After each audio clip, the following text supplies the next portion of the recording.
Olá, gente, tudo bem? Então, essa semana a gente vai tratar de um assunto que eu particularmente adoro, que é direito tributário. Tá, eu sei que muita gente não gosta disso, mas ele é essencial para você poder trabalhar adequadamente. E para falar sobre o sistema tributário, eu quero começar perguntando para vocês, 2 segundinhos, né, sobre o que vocês acham que é tributo. Já pararam para pensar? O que é tributo?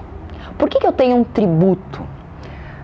Tem um filme que eu gosto muito de citar, que é aquele filme Jogos Vorazes. Vocês lembram que tem as 11 cidades, os 11, né? E tem a sede. E cada uma das cidades oferece um tributo, ou seja, uma pessoa para ir para aqueles jogos lá e só uma sai viva.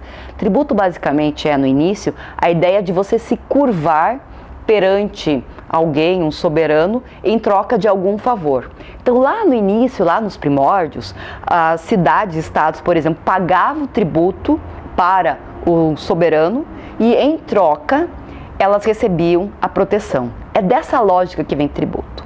Mas vindo para o nosso sistema brasileiro, o que seria tributo?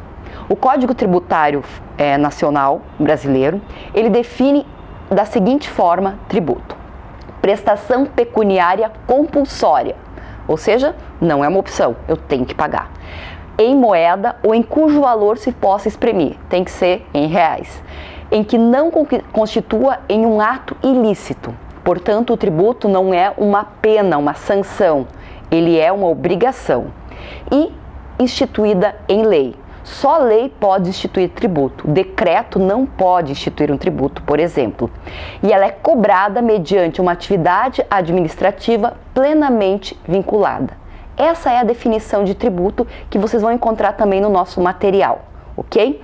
E partindo dessa definição de tributo, como é que funciona o sistema tributário brasileiro?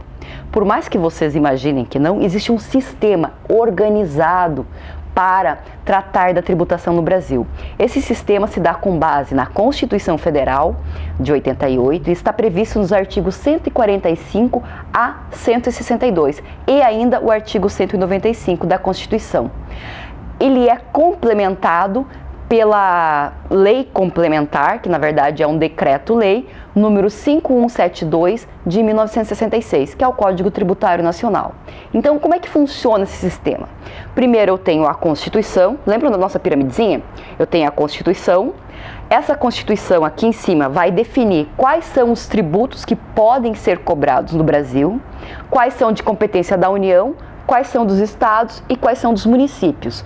E além disso, vai estabelecer-se na Constituição as limitações ao poder de tributar, o que pode e o que não pode ser tributado, tanto que as imunidades estão previstas ali.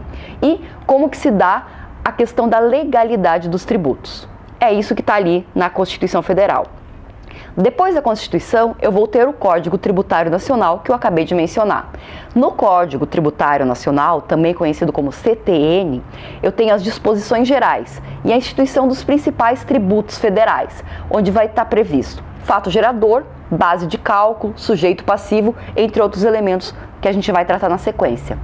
E, além do CTN, hoje eu vou ter outras leis complementares, porque a própria Constituição exige que seja uma lei complementar, que vai disciplinar os outros tributos, bem como as alíquotas, isenções e não incidências.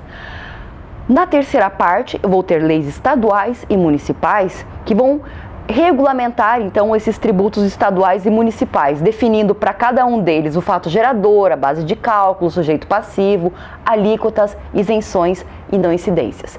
Importantíssimo ressaltar: se o tributo não estiver previsto na Constituição, ele não pode ser criado por uma lei federal, estadual ou municipal.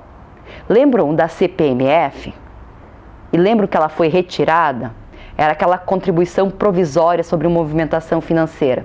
Pois é, ela foi incluída na Constituição por um prazo específico e quando venceu esse prazo, não conseguiu se fazer uma PEC, um projeto de emenda constitucional, para reinstituí-la, portanto ela não pôde mais ser cobrada. Assim, um tributo só pode ser instituído com uma alteração na própria Constituição. Se não tiver na Constituição, esse tributo novo não pode ser cobrado. E a partir do momento que está na Constituição, ele vai ser regulamentado então pelas leis federais, estaduais ou municipais, de acordo com a competência de cada um dos entes federados.